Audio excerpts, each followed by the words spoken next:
Bonjour Bénédicte. Bonjour Roselyne, elle m'a devancé. Tout va bien? Tout va bien. Bon Et c'est un bon week-end. C'est un sujet passionnant que je vous propose aujourd'hui dans ce débat. Emmanuel Macron reçoit demain à l'Élysée 450 personnalités du monde du handicap pour la conférence nationale du handicap. C'est un rendez-vous important. C'est l'anniversaire de la loi de 2005. Les lois du handicap ont toutes été voulues par Jacques Chirac, la loi de 87, de 75 et de 2005. Et on a voulu rendre hommage à cet anniversaire.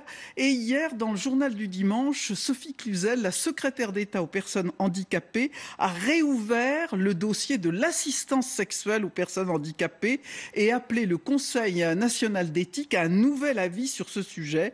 Et nous recevons Aude Bourdin, conseillère nationale santé et médico-sociale de l'Association des paralysés de France, ou plus exactement, c'est le nouveau nom, APF France Handicap. Bonjour Aude Bourdin, bienvenue dans cette émission. Venez vous installer, vous êtes face à Roselyne Bachelot dans une seconde. On est ravis de vous accueillir. C'est vrai que c'est un sujet qu'on traite rarement, mais qui est extrêmement intéressant et absolument fondamental. Mais écoutez ces personnes handicapées que nous sommes allés interroger justement à ce sujet.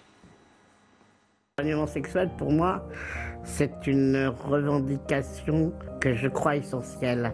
On a beau être handicapé, on est réellement des hommes et des femmes. La sexualité est une liberté, on doit tous avoir cette liberté.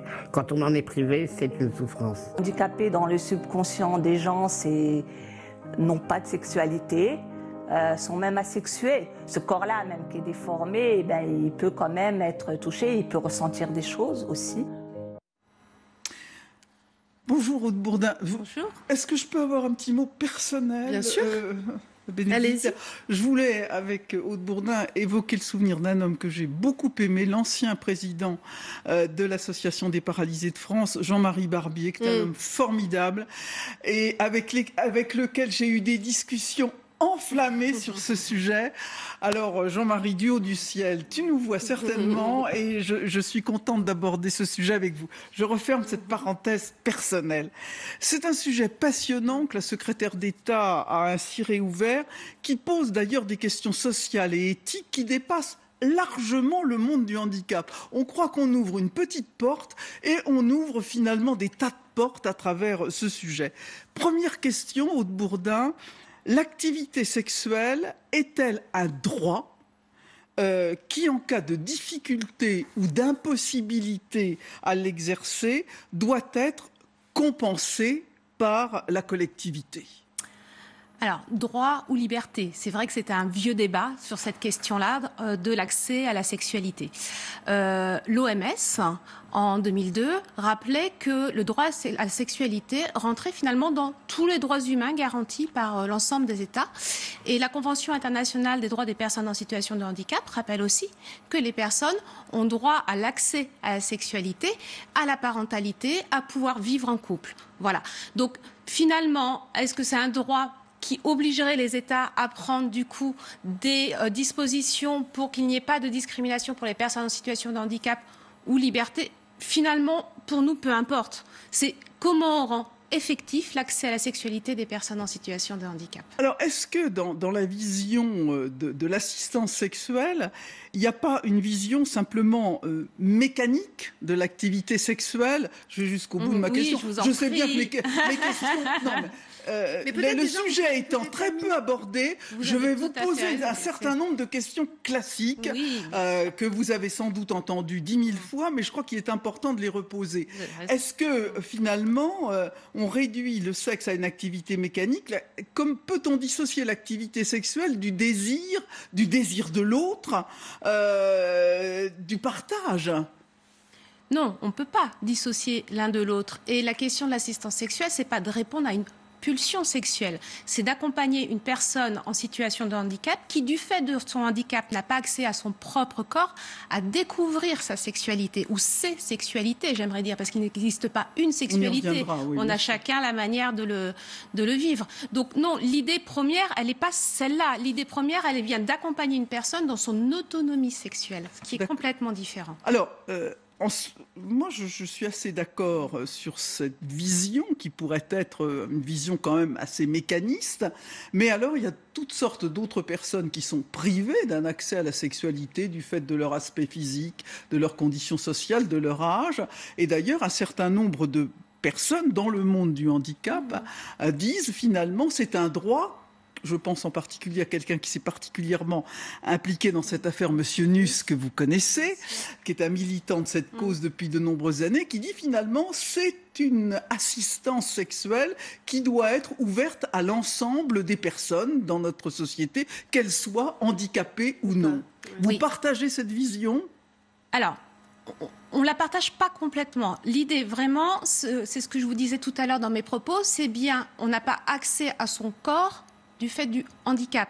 C'est-à-dire que même l'auto-érotisation n'est pas possible pour ces personnes. Donc l'idée, c'est vraiment de pouvoir... Parlons clair, la masturbation. Il faut appeler les mots par leur nom. Les caresses, la masturbation, tout à fait. Vous avez complètement raison. Et donc, du coup, si d'autres facteurs empêchaient l'accès à ce corps-là, oui, bien sûr, on pourrait étendre cette réflexion-là. Mais notre prisme de départ, il est bien celui-là. C'est la capacité physique, en fait. Pas forcément. Ça peut être aussi une capacité intellectuelle. On pense notamment aux personnes autistes, toujours en mettant des mots sur ce que l'on dit, qui se blessent, par exemple, en se masturbant. D'accord. Voilà. Il faut aussi qu'elles apprennent à se masturber sans se blesser. Donc, c'est pas forcément que physique. Oui, d'accord. Autre question classique dans cette affaire, c'est la différence entre le service sexuel d'une assistante sexuelle et la prostitution. Je rappelle que la définition de la prostitution dans le droit français est claire, se prêter moyennement rémunération, je lis la loi, vous la connaissez certainement aussi bien que moi, se prêter moyennant rémunération à des contacts physiques afin de satisfaire les besoins sexuels d'autrui. Dans l'état actuel de notre législation, l'assistante sexuelle relèverait donc clairement de la prostitution. Militez-vous pour la légalisation de la prostitution, d'autant que, je le rappelle, dans les pays où l'assistance sexuelle est reconnue, l'assistance sexuelle aux personnes handicapées, la prostitution est elle-même autorisée. Parce que notamment les Pays-Bas. Voilà, ou l'Allemagne, ou d'autres pays. Donc, l'Allemagne en particulier.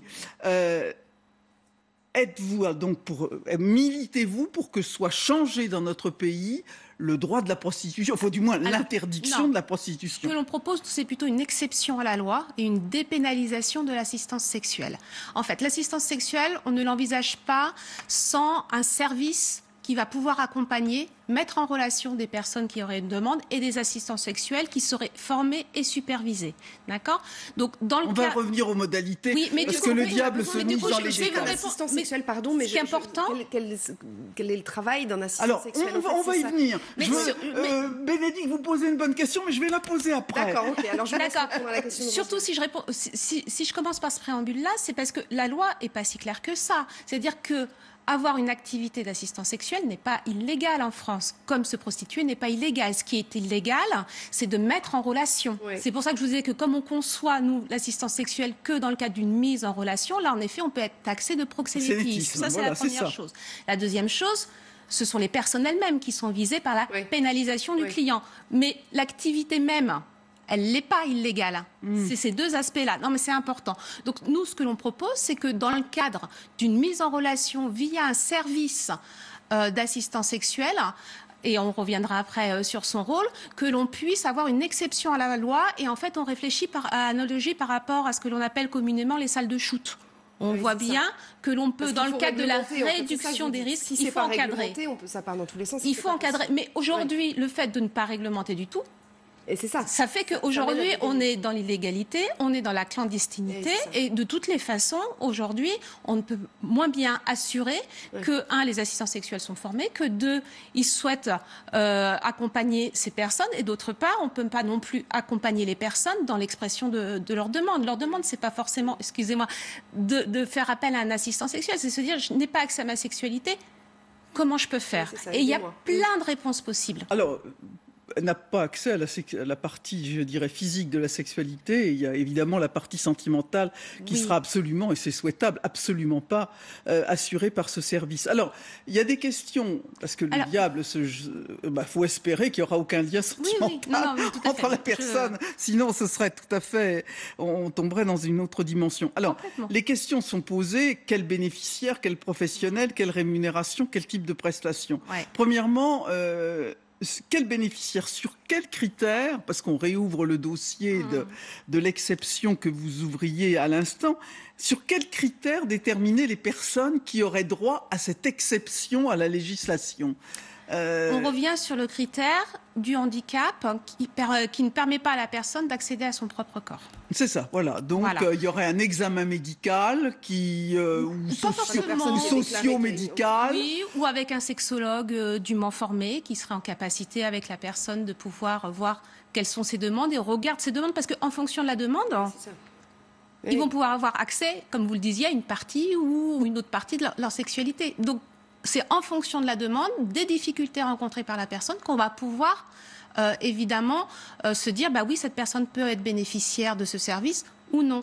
Et malheureusement, on ne peut pas avoir de critères très tranchés, très objectifs, puisque la question elle est éminemment compliquée. Que ce soit du cas par cas, en fait. Donc, que ce soit du cas par cas. Et tant qu'on n'a pas testé, et tant qu'on n'a pas avancé sur ce sujet-là, on ne peut pas avoir de critères très précis.